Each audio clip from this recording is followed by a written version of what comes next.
Welcome to E.D.J. Studios. This is the E.D.J.Podcast. We have a special guest, one of those guests that does a little bit of everything in my eyes. Everything, man. Exactly. Comedian, rapper, video director, just an overall content creator, man. Harvard's Eye. Welcome to E.D.J. Studios, brother. How you doing? Man, I appreciate you, man. I appreciate you. We here, man. Turn up, bro. Hey, that was a fire intro, bro. Let's go. That intro was actually kind of fire. No one else actually did an intro like that, man. Cheers. It just came on the fly, man. Yeah. Oh, shit. I forgot. Yeah. This is part of my shit. I got to put my glasses on. Put your glasses on, man. Let's go. So how was the drive, brother? The drive was good, man. I love driving. I've been driving far since I was a kid, from Boston to Alabama. That's my family originate from. So road trips it's nothing to me. Yeah, Alabama's far, bro. Yeah. Alabama's That's the thing I want to say too. A lot of people hold themselves back because they don't travel, bro. Yeah, you got to get out there. You gotta get out there. Bro, there's so many people I know, like, not only in Boston and different towns, where they're like the best at what they do, but because they don't travel, they start like blaming, pointing the finger at everyone else. And so travel's a big one. And, we are in Massachusetts. So our industry, we kind of need to travel, man. Right. Like, we're not, I feel like we're not all the way there yet. We're like, we just, have our own, I don't know, you might disagree, but I feel like we still have to go out of New York and go to, California and all those places. Unfortunately, we have to. It's changing, though. It's fortunate. Changing. Yeah. But a little bit. Yeah, it's changed. I feel like it's changing. Slowly, but I feel like we're starting to grow our own. You're a big part of that. Yeah, our own wave. We gotta have our own wave, bro. Because like New York don't give a fuck about what's going on. Like a lot of places don't. No one cares about what's going on in Connecticut, Mass. Nope. The whole Big East, New England. No one really cares. So we have to make our own wave when it comes to entertainment, music, anything, dance, culture, pop culture, slang.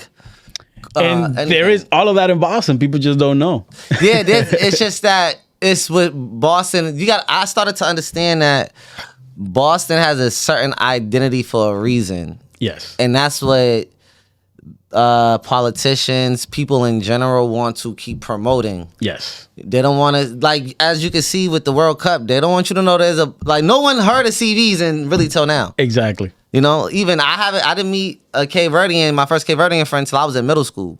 So I didn't know what a Cape Verdean was. So it's just good to see that different coaches, not only in Boston, but in Fall River, New Bedford, a lot of people's getting a lot of shine in the last couple of years. Yeah, especially with the World Cup going on, Cape Verdeans, what's the big crowd?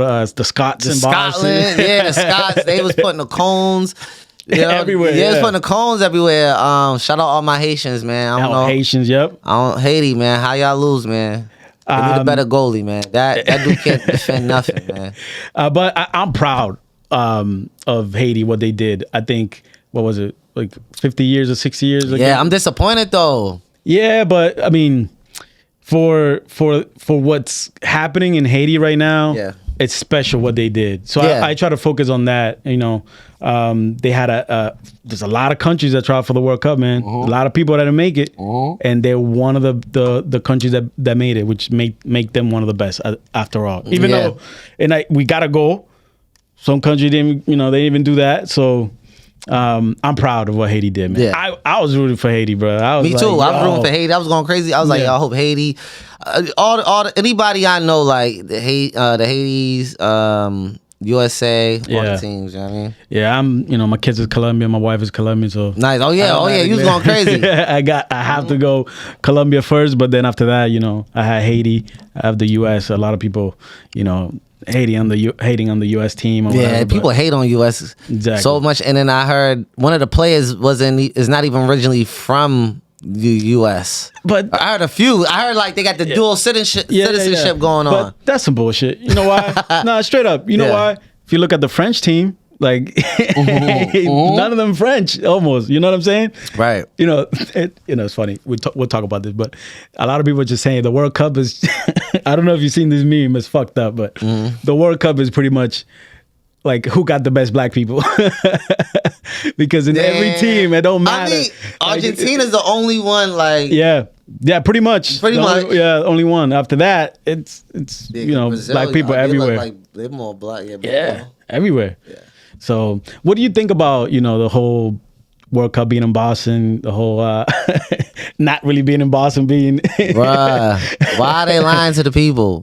I understand it's maybe politics, but it's like you got people from Colombia telling me, "Hey, bro, I'm in Boston." Like, no, you're in Foxborough, bro. Different. It's a whole different. And then people are going around there. It's funny though. I thought it was hilarious when I seen it was called the Boston Stadium. And a lot of people went to Boston looking for for the place. And looking for the place. They're like, where's it's not here. Mad traffic. Mm-hmm. People was late. It was crazy.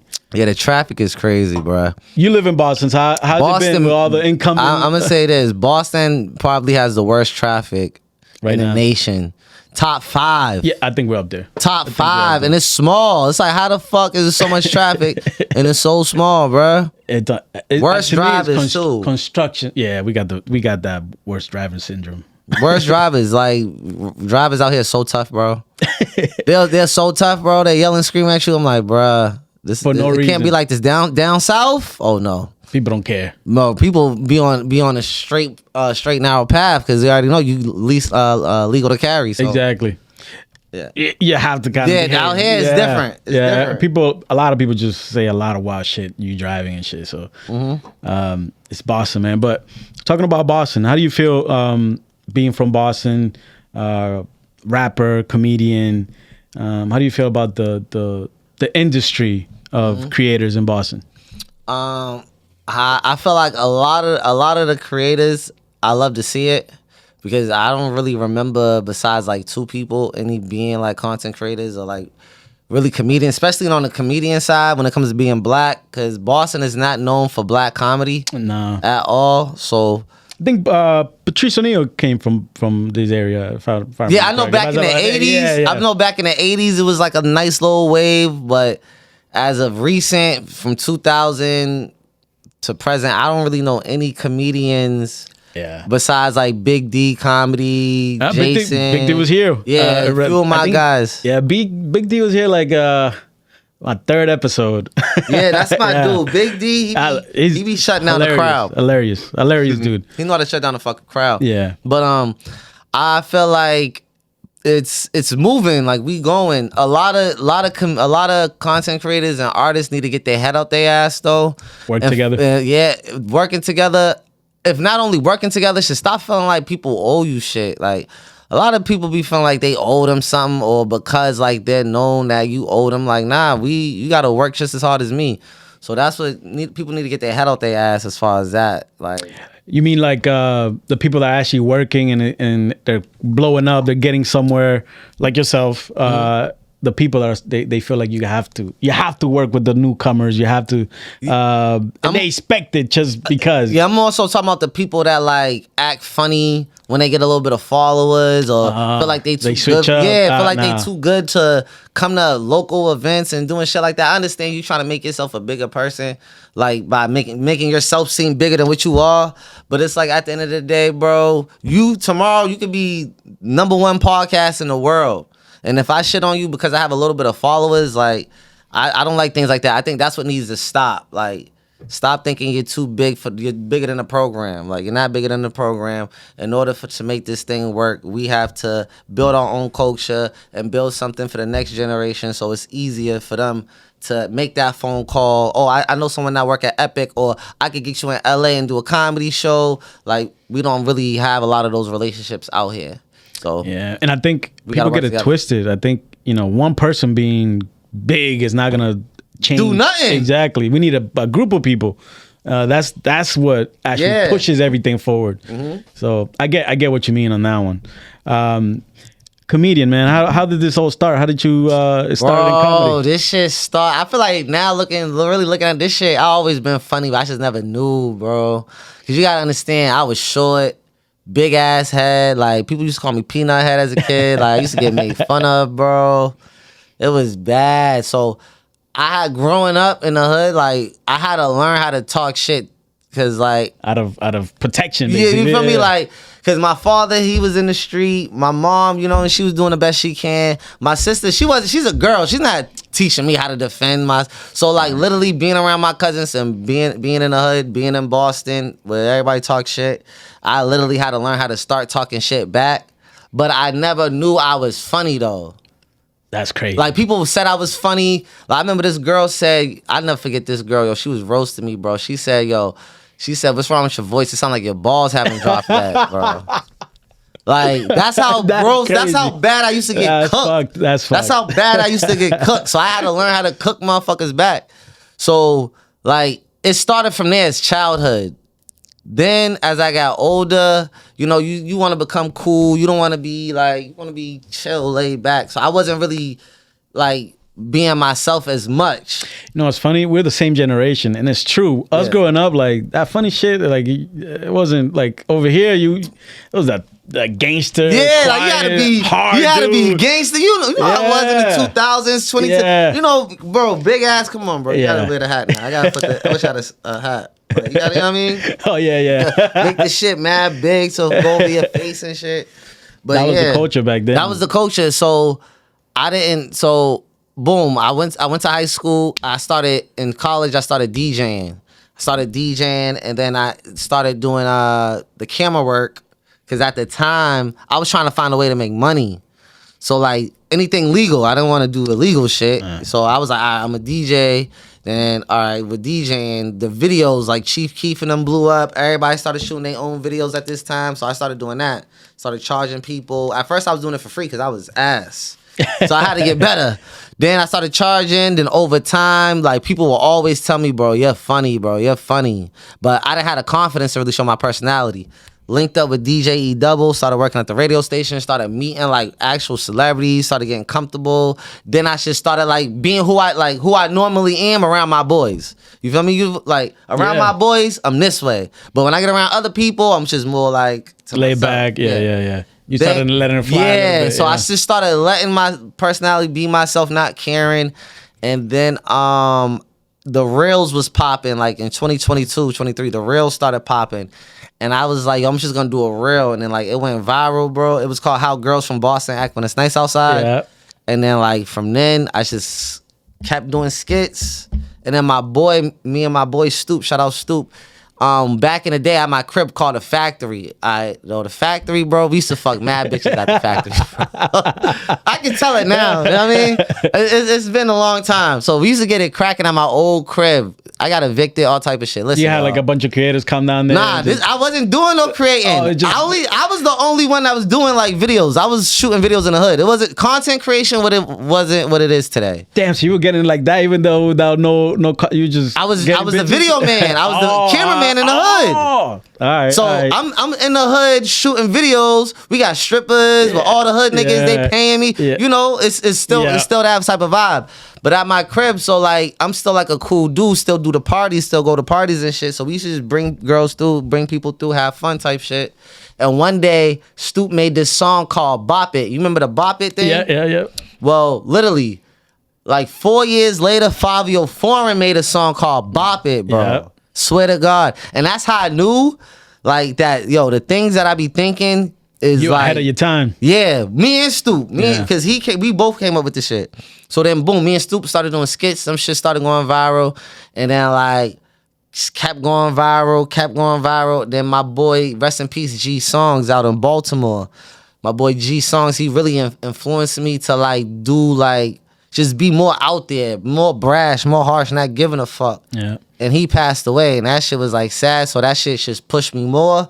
And then I did the 5 most dangerous gas stations in Boston. Yep, I seen that. And then that's when it was like, and then I never want to stay in a box, so I just constantly evolve. Like, that's one thing I want to tell anybody that's a content creator, musician, accountant, lawyer, whatever you are, all fucking cash register. If you're a cash register 5 years from now, you should be a fucking regional manager. Like, always evolve. Don't stay in the same lane, no matter always what. Have a goal. Yeah, that's powerful what you said, man. Because you were pretty much this way your whole life. Mm-hmm. You were afraid to show it, and once you brought it out, now bro, you gotta understand. I'm 5'6". Yeah, I get you. You know what I'm saying? Yeah, I'm like, what I weigh, like 150, 160, bro. It's tough. It's tough. You gotta have confidence in yourself. Like you gotta not care about your height. You gotta not care about what people think. That shit goes a long way. So it's like it could be the littlest things that'll make your confidence down. I feel you. So you gotta have confidence in this shit, regardless. I feel you on that. You started up with the videos and all that stuff, and I seen a lot of the rappers that you have worked with, a lot of videos that you directed. Boston's rapping scene. How do you feel about it? I feel like it's right now. I feel like I ain't gonna hold you. I feel like right now it's not where I would expect it to be from looking back in 2020. You thought it would have been more popping. Like Free 8 Zip. I thought the whole Shooters music would have a deal by now. Shout out King Bricks. He's still doing his thing. But I remember when King Bricks and what was his name? Big Body Benz, they had this song called Cuban 24. Yeah. They was like the best duo in the city. So I thought they was like gonna do more. Then you had other artists who incarcerated, died, or you had people who's just good and just don't fucking put out music. They just stopped. Like, yeah. A lot of people's good. A lot of people's good. They just don't put out shit. I'm not gonna lie. It looks like the white rappers are doing really good in Boston. The Boston, bro. The Boston. This is what I want to say though. Yeah. When it comes to politics, this is what Boston wants to push, bro. And I got white friends. I got white rapper friends. Like shout out, and they're good. They're good though. Yeah, it's not that we're shitting on them or anything like that. They're great. Which is I just happen to notice. You know, like if you look at Millie's. Summit, great new rapper coming up. Token, like my boy DJ Lucas. Yeah, he's from Western, man. Shout out Lucas. Exactly. Shout out I feel Dark like World. they moved up a little bit faster than any other group. I don't know why. It could be the reason why. You know what you. Bro, mentioned. I'm gonna say it's because it is. It's factors. It's for one. Boston wants to promote. I'm talking about when I say Boston, I'm talking about the people that run the shit behind Boston. A lot of them want it to keep that. And it's nothing wrong being white, Irish, or nothing. This is what I feel personally from what I've experienced. They want to promote the white culture, bro, out here, and bringing in that same line of thought, your skids that you be doing. White guy from Boston. Hilarious. Shout out Connor. Shout out Connor. And he introduced me to you. He told me hit you up that you could do it to hit you up. So I seen you guys' skids and it's amazing. I love it. Yeah. And it's beautiful because thank you. Boston does get that racism tag, and it is growing up, it was racist as fuck. Of course, but like you couldn't even go to South Boston when I was growing up. You Savin Hill, it was kind of sketchy. They used to write because I was on a basketball team. They used to write nigga, get your own court, all type of shit on the what is it, like on like the backboard on the benches. Yeah. So I experienced real Boston racism. When I was a kid, we got chased off at L Street, Elkins and L Street. That's a real location in South Boston. There used to be a bar at that corner. Shout out all my Irish white people though. They used to get drunk as fuck, but they wasn't fucking with niggas. They wasn't fucking with you. Yeah, no, it's even down here in Lowell. It's just what it is. It's just hidden more now. Yeah, times is changing. Like. We got bigger fish to fry. Now, instead of racism, motherfuckers is changing genders. Nothing wrong with that. Yeah. But that's what's going on now. So like race is more like on the back burner with that. Yeah, and that's by what you were saying about Boston pushes more the white side. And they kind of don't push the black side because I don't know, maybe they don't want more people coming over here. It's just bro, the only way that's just what it is. Yeah. But we could change that with the internet. Yeah, I mean, what you doing with Connor, it's amazing. Yeah, we can change both that. Sides. We shows both sides because Boston is really a tale of two cities, bro. There's the white side and there's the black side. You got you got the Spanish, you got the CV, but originally it was just black, white. African American and Irish American, white. Yeah. So and the whole thing, like I know some Spanish people think there's a difference, but I'll tell you personally, look, I'm gotten a lot lighter than what I used to be. Mm-hmm. My hair when it's not long, you know what I'm saying, I look just like a black kid. Right. So even here, like I experienced it as a Spanish person. So a lot of Spanish people be like, "Oh, this and that." I'm like, look, man, I know what it is. Yeah. I know that if y'all ain't around, it's us. So we gotta stick together. Bro, this shit goes deep. You ever heard of the Christopher Stewart story? No. Charles Stewart. So Charles Stewart is someone who killed his wife for insurance money. And he did it in like the South End area of Boston. This is like, it was called the combat zone back then. And he killed his wife and he blamed a black man for it. And come to find out, he fucking killed his wife and had his brother help him cover up the murder. But because I guess he didn't share the insurance money, his brother ended up telling on him and he ended up jumping off of Tobin Bridge or something. I don't know if it's Tobin Bridge, but he ended up killing himself somehow or another. Wow. This happened in 1990. You can look this shit up. This is how far like racism in Boston goes back.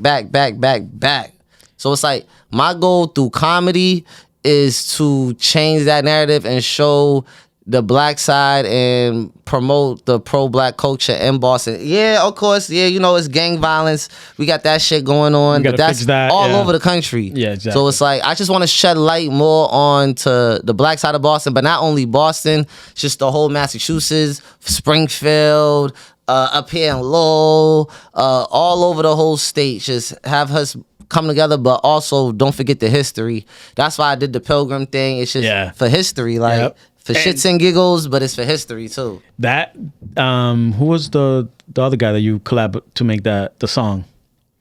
DJ Lucas? Yeah. That's my boy. That's my dog. Yeah. Hilarious. Yeah. Hilarious. That's my boy, yeah. Shout out Ski. He made the tape. Hold on, let me give you my gift from you. Thank you. Community college dropout, man. Perfect. That's the merch. Thank you. I got you a 2X. Big boy. Yeah. You know what I mean? So thank you. I mean, that's the shirt. That's the shirt I got on right here. I appreciate it's a different color though. Shout out to whatever works. Heartbreak Culprit. That's the brand I collab with. We're gonna do like another drop when in the fall. Nice. I'll be wearing. I'll be promoting. Just wear it when you fucking go out, when you washing clothes. I don't just, you know what I mean? Just wear it. I mean, let them know. I don't know if you dropped out of community college, but I did. See, I did. See, that shit works. And mine's even worse because I think I got like 6 credits to. School. I liked it. I liked school until you had to pay for it. I'll be honest with you, man. School wasn't for me, bro. Like I did it, and I was in college and did the whole thing, but the school system. I'm not a dumb person by any means, but it's just the style they have for learning wasn't for me. I just couldn't do it. I'm more of a hands-on type of person. Yeah, I knew it was fuck school when like a teacher told me you only going to school to get a good job. And like I was just like, all right, I'm not about to go to school because I'm not gonna lie. I run a few businesses off, besides this one, and I made more money than what I was gonna make if I graduated. Bro, it's like I know a lot of people. I be telling people though, I don't discourage anyone from school. Yeah, but I should say this: you don't need school to be successful. And that was my mistake. My mistake was like that's what they taught us growing up. Like your parents, like even for my parents, they were like, you need college, you need this to make money, right? Like that's all they knew. Exactly, and it wasn't about choosing something that you like, because that's probably why I didn't like school. It's just probably I chose something that I was choosing it. I didn't like it. I was just doing it. I was making money, electronics. I'm not an electronics guy. You know what I'm saying? Right. But. And everything happens for a reason, because it did help me when it came to this. I built this whole thing by myself, no help from nobody. I don't know if that's good or not. I should probably find people that help me take it to the next level. But everything I've done has been by myself. And so I guess it kind of helped out that I went to electronics back when I did. But I hated it. I was never going to work for me. And I think that's what we need to teach our kids. Go to school if you like if you want to be a doctor, an engineer. Yeah. Those things. Those certain things. Like, yeah, go to school. Orthodontist, things like that. Exactly. But for us, what we're doing right now is like, I mean, now I guess they have social media like degrees and. Bro, I wanted to go to film school and all that shit. And then it's like, bro, you paying all that money for something that's not even for sure. Like, definitely. What I learned about what life is, it's not about what you know, it's about who you know. So it's all about who you know and the relationships you build and what you could provide. How can this person or this business benefit from you? Vice versa. Yeah. So that's how I look at it now. Powerful. Let's get into it, man. what the hell happened? Boston, New York winning the championship. Yeah. I followed up. Shout out Boozy TV. He was out there. It was a few people from Boston out there. They was going crazy. Yeah. I was out there talking shit before. Like I made a video. I was in New York. Shout out my boy G. I was in the Bronx and Long Island. I do some content with my guys out there. Shout out Rob, for the love of Rob. He's a streamer. And I was out there. I was talking shit about the Knicks, talking about how they wasn't gonna win. Had all the Celtics shit on there. I was out there like 4 a.m. Like I thought New York never sleep though. So I'm like, it's gonna be people out here. It was with the workers, just the city workers. But it was good. So I put that out. That was some funny content. Yeah, I saw that. I'm actually, you know what? The fucking Knicks won the cup in the season, the end season tournament. Yeah. And when they won the end season tournament, I'm like, I was thinking about that too. I was like, damn, they won the end season tournament. What are the odds of them winning the championship? Yeah. You know, it's funny. Once last year when Tatum got hurt and I knew Halliburton wasn't gonna play in the East, and we knew the Bucks and Giannis were all in a shambles. Embiid and the Sixers hurt all the time. Like I called it before OKC even won last year. As soon as Boston got hurt, and I'm like, this is a perfect year. Next year is a perfect year for the New York Knicks to win, because there was the East was done. Like, and I honestly like Cat. I like Big Purr. Yeah, I like Karl Anthony Towns, bro. And I felt like that was the reason why they even got to the finals. I feel like he's the real reason, because no one in the East besides Philly really had like a big man. Yeah. And Embiid was hurt. Yeah. And they couldn't even control. They just had too much of a squad. Like their squad, they all went to school. I know Mikal Bridges, Josh Hart, and Jalen Brunson all went to Villanova. They won a championship together. Then you got Cat, who's from New Jersey, New York area. So then you got OG Wananobi, who got that Toronto championship experience. You got Jordan Clarkson come off the bench. You got Grant Theft Auto coming off the bench. Like they just had a good team. I'm not gonna lie, man. Like I don't take anything away from them. They did it, but they was just going fucking crazy with the fighting and doing all that too much shit, bro. It's wild. That shit was too much, bro. I said a comment. See, Boston failed of New York City. We failed them by letting them win. They about to fucking blow up the whole city. That's what I was thinking. Yeah, fucking. Then the Thanos fucking Spurs dude. Yeah. He was beating everybody ass. Oh yeah, they had the Rodman jersey on. Yo, he's been doing a lot of interviews after that. He's lit after that. He got fucking interviews. He about to come out with some merch. Yeah, and he said it. He's like, he did wrestling. I seen him on some wrestling shit. Fuck the bar. He's like, yo, I'm not even a Spurs fan. He's like, I was just went out there just to see if they was gonna do that to me. Yeah, I'm like, yo, it was wild. Like, he was really, bro. Yeah. I'm like, yo, he's a fucking truck. He's like a Mack truck, bro. But respectfully, fuck New York, Boston all day, Celtics all day. Fuck the Knicks, man. Yeah, sorry. That's the energy I'm on all the time when it comes to New York. Right. Nothing personal, but when it comes to the sports shit, sorry. This is what we're on in Boston, man. Nah, for real. Like, that's why I'm just like, man, the Knicks is just... They're a sad franchise, man, but finally they won a chip. Finally. You know, and then it's just like with us, like the whole Jaylen Brown thing, it's like, damn, Celtics. I don't even know if I want to be loyal to the Celtics anymore, man. Damn. Yeah, that's a tough one. They did IT dirty. Yep. Did him dirty. Got rid of him the same year his sister died. Yep. And then you keep throwing Jaylen Brown on a trade block over and over and over and over, bro. Yeah, I think he's gonna get traded. Yeah, he's out of it, bro. Yeah. He's not staying, bro. Yeah, I think it's over. It's an internal relationship that we don't know about. It's like some front office shit we don't know that's going on. I felt like what is going on. Nah, I think I know what it is. I think it's business. I think Jaylen Brown doesn't hold his tongue about anything, about the government, about what's happening in the world, which is awesome. But there's been players like him before, and it's been the same thing. I mean, Nike ain't messing with him. They're a big company. So, like, I think that's why they're always going to choose Tatum, just because he's not getting involved. Bro, he don't say shit, bro. He got LMA. Yeah. He got his kids. He's cool. Exactly. So I think that's probably a reason why I think it's wrong. I think it's wrong because he ain't doing shit. Exactly. And Stephen A's fucked up, man. Sometimes Stephen A pisses me off. He's been going at Brown for like years, bro. Yeah, like it's nonstop. Like, bro, he won Finals MVP, Eastern Conference MVP. He made a big ass deal over him saying this was his favorite season. Bro, what's wrong with that? I'm the man doesn't mean nothing. It's not negative. It's just I understood what he meant. Exactly. Like I understood what he meant because it's like you got to like no one thought the Celtics was gonna get this far. Exactly. We overachieved. Like overachieved. It was a great season, so I don't have a problem him saying that. But Stephen A, ESPN, they like blew that out. They kept pushing that. Kept pushing that. Trying to make it seem like, oh, here it is. You know, he wants to be the man now. He can't work with Tatum, and Brown has never shown that. Never. So do you wonder? I wonder how their relationship is. I wonder if they're close or not.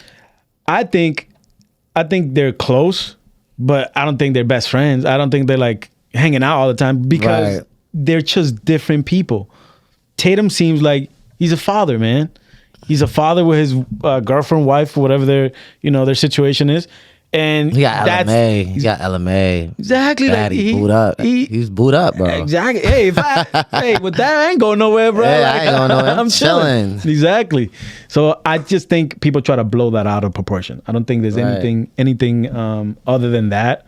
But you know what it is. They've been trying to separate those two since like the beginning. Since the beginning, bro. And they did it. They finally did it, which is gonna hurt Boston. It's gonna hurt. Yeah. I think this is setting us back. Yeah, I think so. I think so too. I think this is setting us back a lot because this is what I don't like about the new NBA, bro. Like the old NBA used to try to keep the players together, keep the core together. Yeah. Nowadays, it's just like players just leave, which I get because these teams aren't loyal.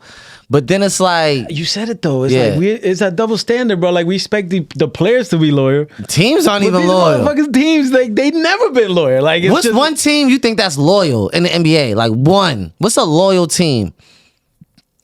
You know what? Lakers. That's it. Lakers are pretty loyal. I mean, at least to their superstars. Yeah, to the superstars, of course. Of course, that's the caveat. It's to the superstars. Like exactly. Anywhere else, nah, you're done. To the superstars and to like certain. I say the Heat too. The Heat is loyal. Yeah. I mean, they did get rid of D-Wade though. They did him dirty. So, but they brought him back. They made it right. They made it right. They made it right. So they're in there. I think they're loyal. They had you down as Haslam for like 40 years. So. Yeah, exactly. So, but there's not many of them. So for us to ask players to like hold them. I think it's unfair to do what, man. Listen, do what's best for you. Listen, if I'm not like I say it all the time, if you're not a superstar player, if you're not that max player in the NBA, fuck all that shit. Right. Get your money. Right. Forget that loyalty shit. Forget none of that shit because we seen what happens when you get hurt. Bro. You said it, Isaiah Thomas. Look what happened. Fucked. Out of there. They didn't even. I thought they should at least gave him some bread. Yeah, you know who did it smart? Kawhi. They were trying to do that shit to Kawhi. Kawhi sat. Yeah, Kawhi's like, fuck y'all, trade me. Like I'm not doing it. I'm hurt. Like he wasn't doing it, and people gave him shit for it too. But it turned out to be the right move. $200 million later, like right. It looks IT fucking put his whole career on the line for us. What? Just to get fucked over and out the league. And they even couldn't give him a contract after. That's what I'm saying. Like, that's why I was like, they should have, even if he was hurt, I felt like he deserved a contract because of what he been through, what he's been helping with the team. Yep. And then it's like, we traded for Kyrie. That shit was terrible. Exactly. So it was like, I felt like he deserved it. And his sister passed away. So like, everybody just in Boston love Isaiah Thomas. Like, you would think he won a fucking championship out here the way we love him. Exactly. And to me, he should be part of the team somehow. Yeah. Some form, he should be part of the team. Yeah. But it is what it is, man. Like it is. That's why I don't get mad. I don't judge players when they don't show loyalty either. So yeah, me either, bro. It is what it is. What about, you know anything about boxing? Yeah, there was the match last night, right? Yeah, Boots Ennis with Vargas. Yeah, I haven't really. Sanders. Yeah, I haven't really kept up with boxing as much as I used to. I'm in Lowell. That's that's out here. Exactly. It's so like it's part of the culture. Living in Lowell, it's less now. Not a lot of. I don't even think the new generation knows anything about what Lowell is meant in the sense of boxing to Massachusetts and the greats that come out of here. and the good gyms that we had before. I think it's also one of those things that's dying down, but I'm a big boxing fan, big fight fan. Yeah, shout out my guy Deke, HP Boxing right there in Dorchester. Definitely go there on Saturdays. Get your workout in, get your boxing in. I definitely been there before a few times with Deke, so he's a good trainer. He's real good. Nice. What's harder, man? What's the hardest thing that you do? The comedy? Have you done stand up? Oh yeah, I done stand up. How's that? That looks. I think out of everything, the hardest thing, I would say stand up. Stand up is the hardest. To come up with the material. Coming up, because with content, you can record, stop, do it over. Not there, yeah. That's live. It's live. Yeah, you got to come up with a joke right then and there. You gotta be witty. It just takes practice. But I would say out of all of them, stand up. Yeah, I think the people need to put respect on it. A lot of people, ever since the comedy boom, I call it, everybody wants to be a comedian of some form, it seems like. You got to put respect on stand up, man. That's bro, stand up is you're not a comedian. Me personally, I don't consider you a comedian unless you do stand up. I agree with you. 100%. I agree with you. Yeah. I love comedy. I love comedians. Even though there is another form, which is what you do. Yeah. You do both, all of it, of course. But the skits that you do are amazing. How do you come up with that, man? Like, what's the everyday life, bro? Everyday life and experiences. Or like, I'll have a conversation with you, and I'll just be like, yeah, that's a skit. Like, we'll be talking. I'll be like, that's a skit, and I'll just put it in my notes, and then I'll come up with like a whole scenario for it.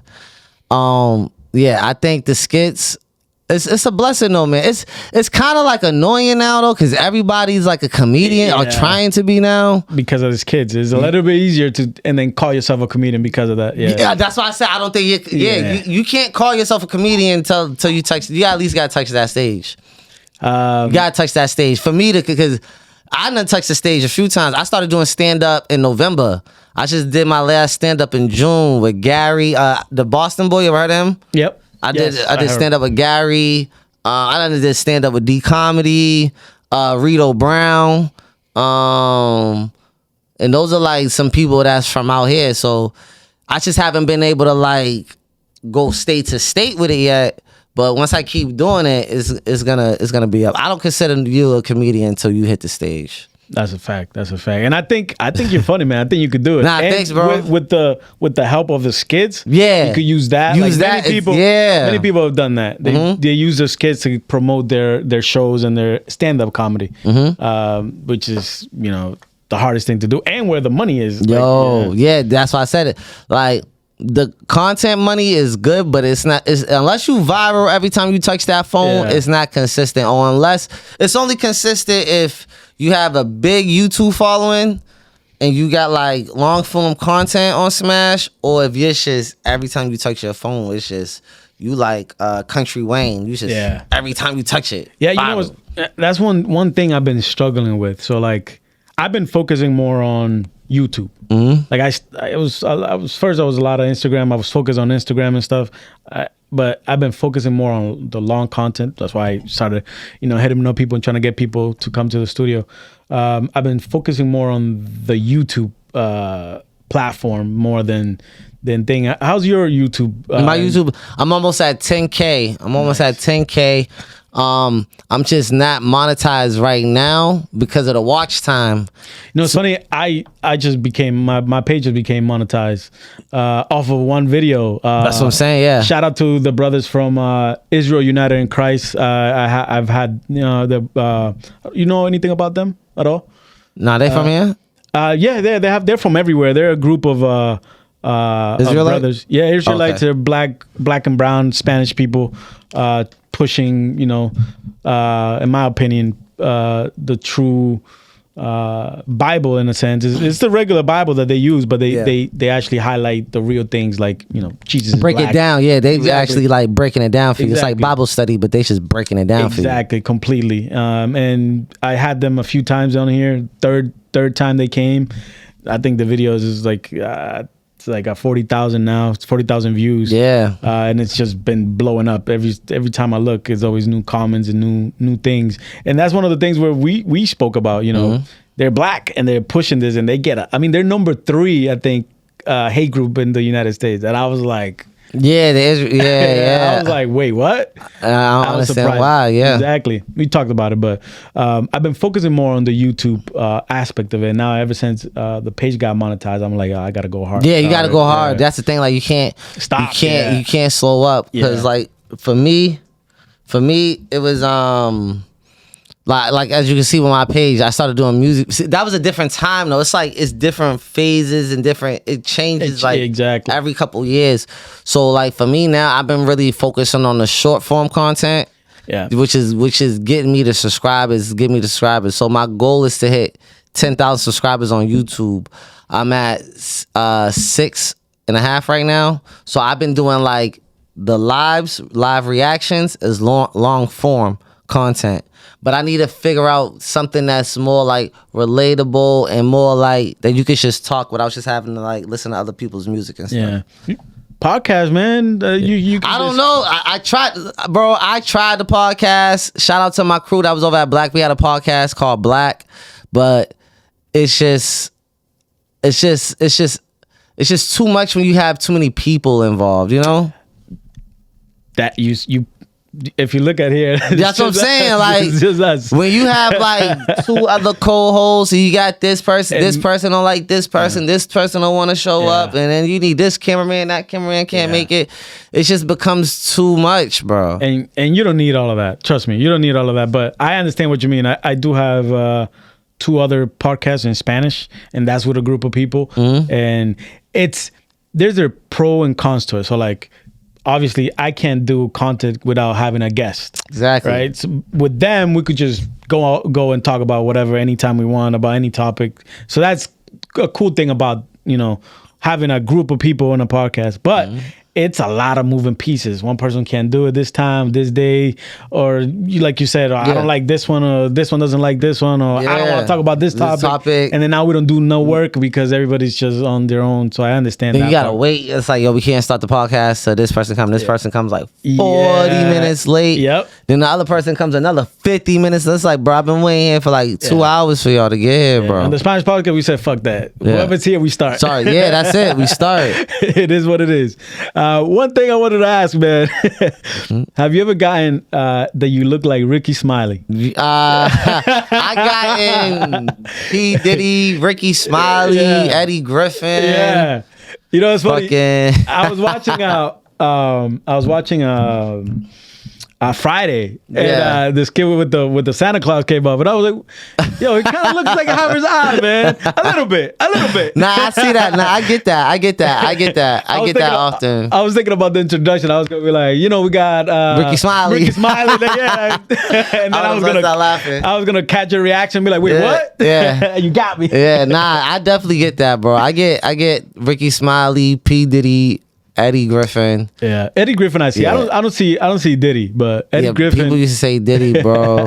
Big Sean. I used to get Big Sean. Yeah. Yeah, that was the only people I used to look. People said I look like. People used to think I was Ethiopian or like Somalian too, though. I could see that though. Yeah, people would think I was that. Yeah. What's your real? What's your I'm background? just African American. Okay. African American. Yeah. Okay. I got a little bit of my great grandmother is a little bit of Indian.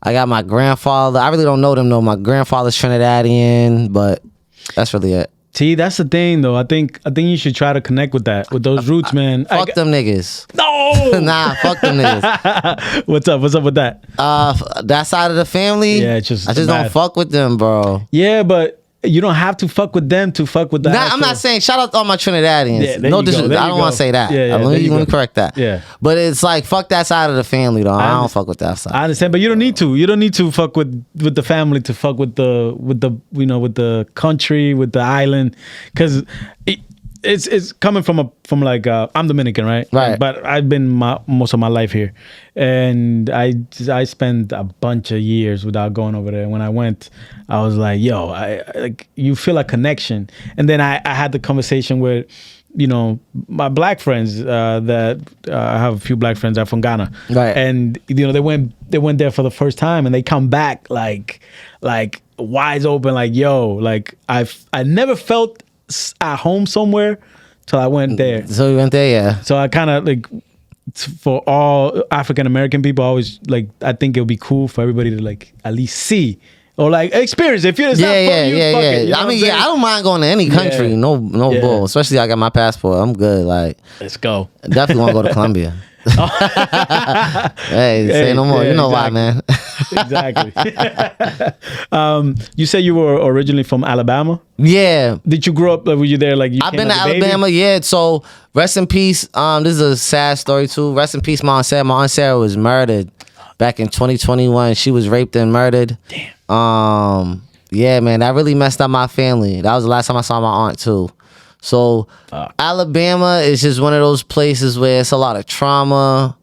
It's a lot of history though, a lot of good, but like that's where my family originated from. My grandmother, my great aunts, they came during the Great Migration up north when they had made jobs. Even on my father's side is from North Carolina. They from Greenville, North Carolina. Same thing, migrated up north.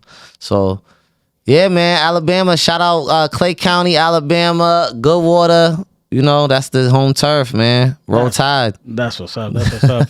What's the main difference that you if you had to say from Boston and Alabama? Oh, it's a total. It's two different worlds, bro. It's like Grand Theft Auto. When you in the city, then you go to the countryside. Yeah. It's just country. It's just country. Country. The food is different. It's not a melting pot of different cultures. You got black, white, Mexican. That's really it out there. Then like your blacks, like certain towns you can't go to. Still segregated, yeah. It still has that, and it's more like known because you see those Confederate flags, you see those things. They're so not it's hiding like, it, yeah. it's no hiding. Like, what you doing over here? Like, that's how they giving it up. But I still love it because it's like that's where my families come from. It's still fun. You know, you got the strip club. You know, you got all type of shit going on down there. Down there, they do. It's like the big drug is like meth down there though. There's a lot of like meth heads like up here. That's one of the drugs that a lot of people's getting hooked on down there. That was bad. Yeah. Country or city? What do you prefer? To live? Yeah. Shit. Man, I like the city, bro. I like the country living. Like a big ass crib, your own garage, land. You can have your gun. You can have all type of shit when you live in the country. Yeah. When you live in the city, like it's easy to get. It's just... Bro, it both has its pros and cons, but I'm gonna go with if I had to choose to live, I'm going country because I could just drive into the city. Exactly. That's drive into the city. That's why I could just drive to Boston. I would drive. Yeah, living in Boston is too much sometimes. Too much traffic. I can't do it, brother. Yeah. Living on the top of everybody, it's like it's uncomfortable. Yeah, that's what I hate about. Yeah. Word. That's what I hate about the city, man. I love the small towns. That's why I love. Yeah, now being older, like as a kid, growing up in the city is lit. But as you get older and shit, you want to be away. You want to be able to be like, I could come and go as I please. Exactly. I like to go party in the city. Yeah, that's what I'm saying. Like, do shit like the nightlife is fun. Like New York, Boston, like here, bro. Like 9:00.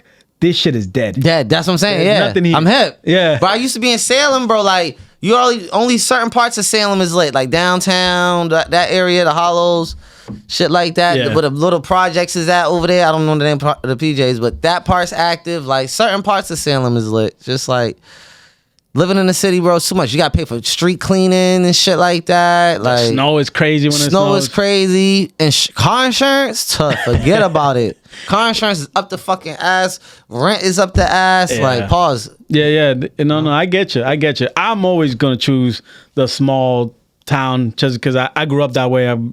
Where I grew up on a farm. So, like, that's what I'm used to. Yeah. I like all those people all the time around me drives me nuts. I can't do it. Yeah, bro. I grew up in a city, so like, I'm used to somebody fucking police sirens going up the block, somebody playing their music downstairs. Yeah.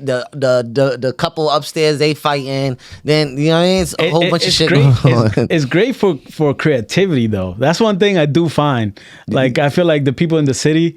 Yeah, I see what you mean. Like, I see, because you see so much crazy shit, bro. Like I got family in New York. I go to New York all the time, and every time I'm there, I'm like, I could see why. Like, it's the city that never stops. Like, there's always something to do. There's always something to do, bro. Always something crazy going on. Will you move out of Boston to like one of those? I would definitely move to New York. that's just because it's just easy for content. Like I said, I got friends in New York. I got people in New York.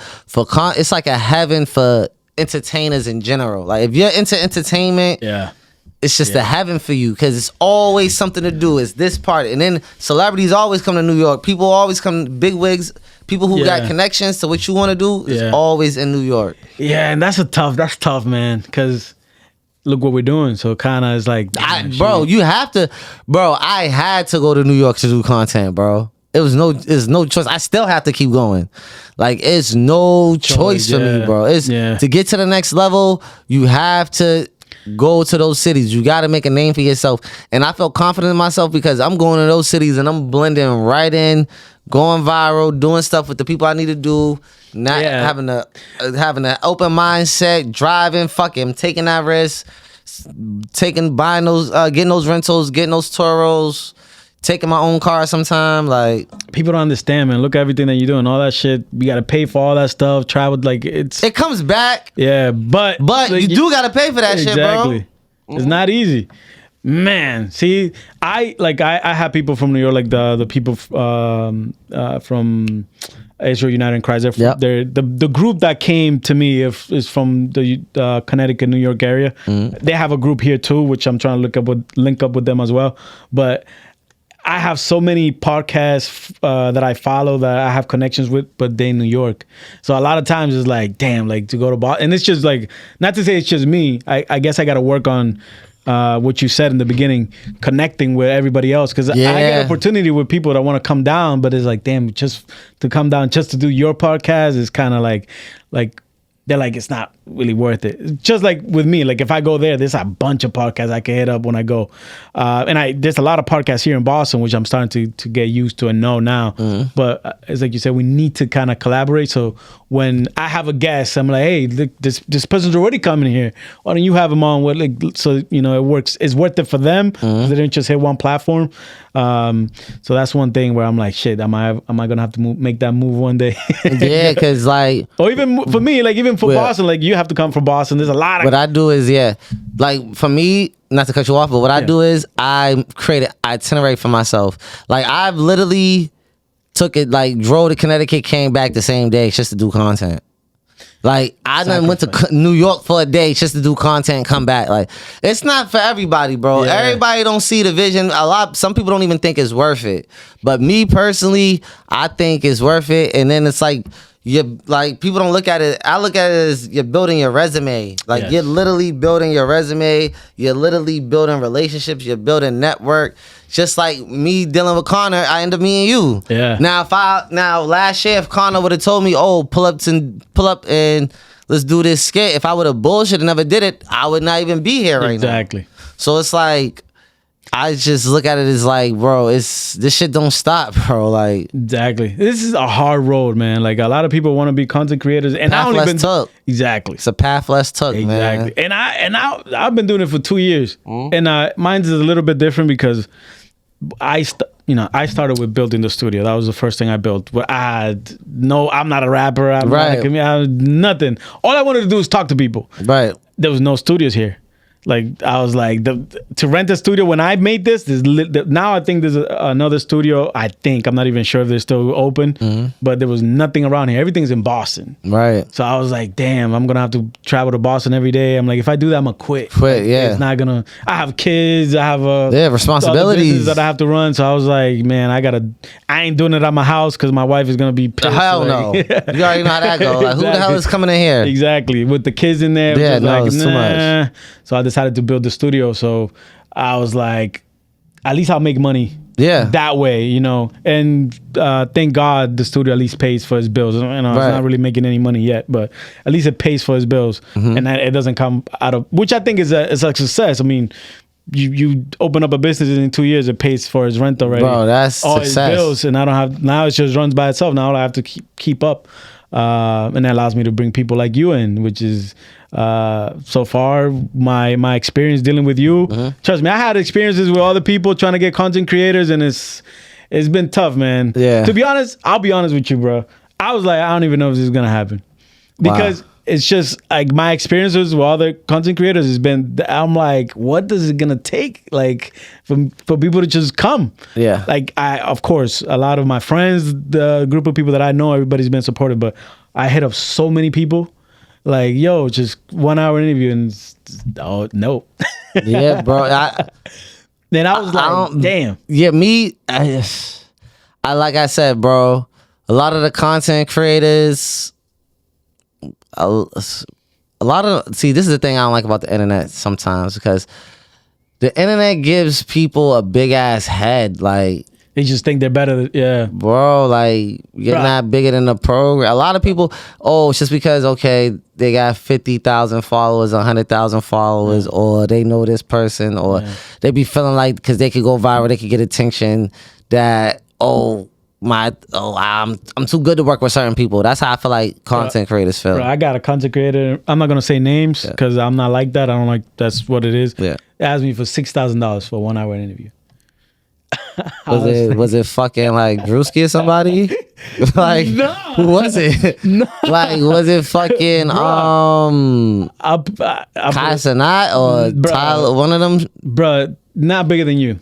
That's crazy. I'm like, just say no, bro. Like, you could have just said no.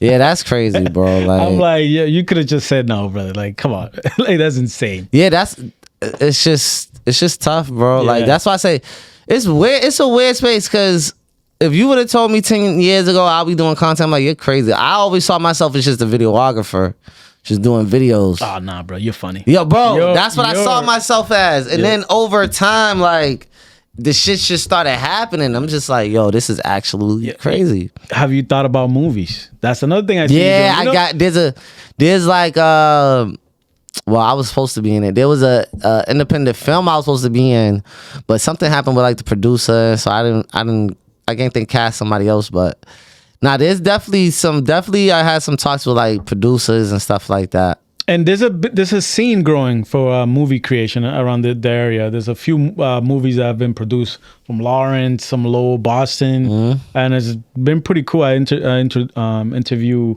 one movie director, and from what he was telling me, they have big plans to start making more movies and create with a bunch of different people. But that's one thing I do see you like doing movies. That's why bro, I gotta be in a movie, bro. I gotta be, bro. That skit you did where you pretending to be a gang member or some shit.